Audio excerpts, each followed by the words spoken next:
ఏదైనా సహజంగా ఏం చేస్తామంటే ఉద్యోగస్తులు ఉన్నాం కూడా జీతం వచ్చిన రోజు ఆనందపడడం, జీతంలో బాధపడడం అట్లా ఉంటుంది కదా. అట్లా ఏం లేకుండా ఎప్పుడూ ఒకే రకమైన పద్ధతిలో ఉండాలి. అంటే మనకు ఒక్కోసారి కలిగినప్పుడు ఏం చేస్తాం, అహంకారం వస్తుంది. నేనే సంపాదించాను ఇంత గొప్పగా అంత గొప్ప అని. లేనప్పుడు అయ్యో భగవంతుడు నాకేం అన్యాయం చేశాడంట. ఉన్నప్పుడేమో మనం ఏం ఆలోచిస్తాం, నేను కష్టపడి సంపాదించాను, ఏమనుకుంటున్నాను ఇంత గొప్ప స్థితికి వచ్చాను అది అని మాట్లాడు. కష్టాలు నాకే ఉన్నాయి. అసలు కష్టపడ్డప్పుడు మళ్ళీ ఏమంటాం, భగవంతుడు ఏం చేశాడు అంటే అప్పుడు భగవంతుడిని నేను తిట్టేస్తాం. భగవంతుడు నాకు ఏం చేశాడని ఏంది ఇది అని రకరకాలుగా. ఈశావాస్యం ఏం చెప్తుందంటే ఉన్నప్పుడు లేనప్పుడు ఒకటే రకంగా ఉండాలి. అంత ఎక్కువగా ఉండాల్సిన పని లేదు, అంత తక్కువగా ఉండదు. ఒకే రకమైన ఏది ఇస్తాడో భగవంతుడు అది మన మంచికి ఇచ్చినాడు అనే భావంతో ఉండాలి. అప్పుడే మోక్షం. మనం చెప్పాను కదా, కష్టము ఇది స్వర్గము వద్దు, నరకం వద్దు, మోక్షం కావాలి. 3 దారులు ఉన్నాయట. 3 దారుల్లో ఏది కావాలో అది కోరుకోమనట.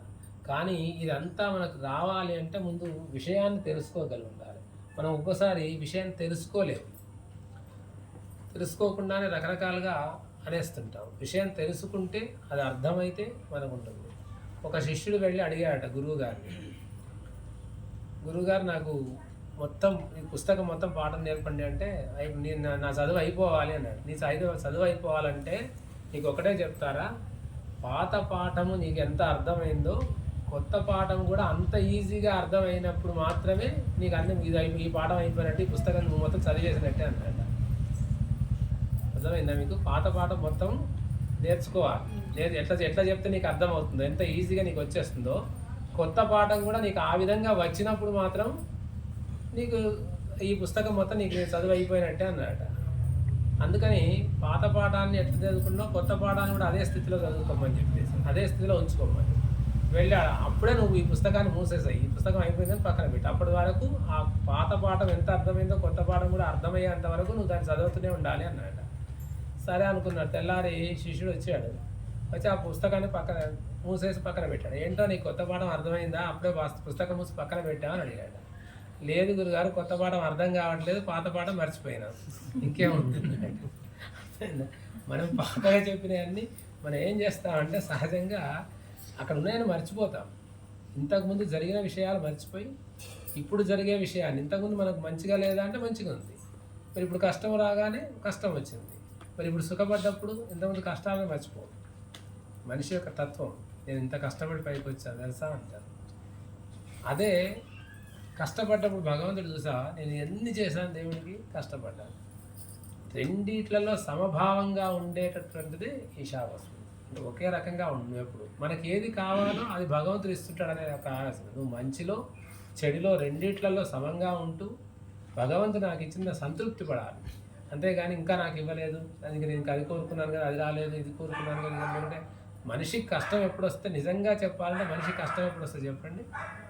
కష్టం అంటే పక్కవాడితో పోల్చుకున్నప్పుడు కష్టం వస్తుంది. వాడికి కోట్లు ఉన్నాయి, మనకు లేవు. వాడికి ఇది జరిగింది, మనకు జరగదు. అదే భావన. మనకు జరిగింది పర్వాలేదు, మనకు తినడానికి ఉంది, కట్టుకోవడానికి ఉంది, మనకు మంచి విషయాలు నడుస్తాయి, మనం నడుస్తాం, ఆరోగ్యంగా ఉన్నాం. ఎంతమంది తినడానికి కూడా లేని వాళ్ళు ఎంతమంది లేరు. ఎన్నో రకాల బాధలతో ఉన్నటువంటి మనం రోజు తినగలుగుతున్నాం కదా అనే ఒక భావన. సరే కష్టాలు ఉన్నాయి, దాన్ని తీర్చుకోవడం, భగవంతుని సేవ చేస్తూనే ఆధ్యాత్మికంగా మన ప్రయత్నం చేస్తూ ఉండాలి, అప్పుడు పోతాయి. కానీ ఎప్పుడైతే మనం చాలా వాళ్ళ కోట్లు ఉన్నాయి కదా, నాకు కోట్లు లేవు అనే భావన ఉంటే అంతవరకు నువ్వు వెళ్ళలేవు. అదేవిధంగా మరి వాళ్ళ కష్టాలనే మనకు కష్టాలు లేవని ఎవరిని అనుకుంటారా?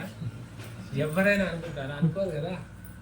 వాళ్ళకి అన్ని కష్టాలు కానీ నాకే కష్టాలు లేదు, భగవంతుడు వాళ్ళకే కష్టాలు ఇవ్వాలా, నాకు ఎందుకు ఇవ్వకూడదు అని అనుకుంటామా? సుఖం మాత్రం అనుకుంటాం వాళ్ళకి చూసిన.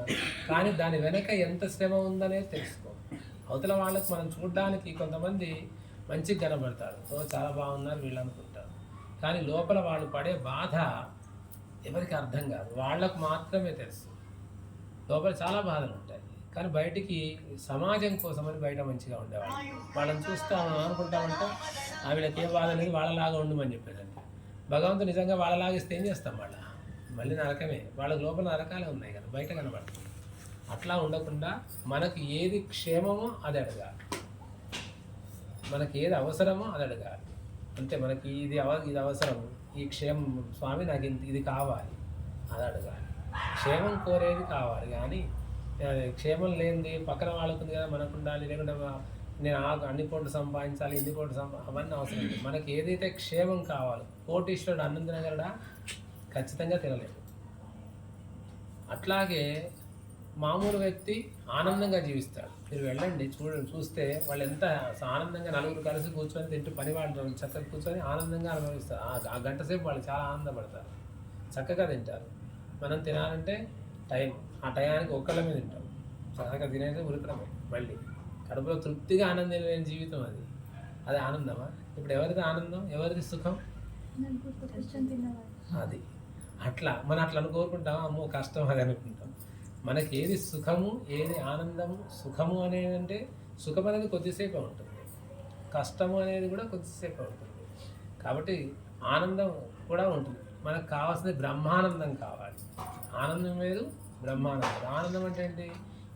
కొద్దిసేపు చెప్తున్నాం అనుకోండి, నవ్విస్తూ ఉన్నాము, అది కొద్దిసేపు అయిన తర్వాత ఇంకా కొద్దిసేపు అయితే ఇంకా చికాకు. ఒకసారి విని, 2 సార్లు విని, 3 సార్లు, 4గోసారికి ఏమనిపిస్తుంది? అది తలనొప్పి అవుతుంది. అమ్మ ఎప్పుడు అయిపోతుంది రా బాబు అని. ఇప్పుడు ఉపన్యాసం చెప్తుంటే ఇంకా 4 వారాలు చెప్పనివ్వండి, ఒక్కళ్ళు రా కనబడరు, ఎప్పుడు వెళ్ళిపోతాను అనుకుంటా. సహజంగా అది ఒకే విషయాన్ని 10 సార్లు వినడము.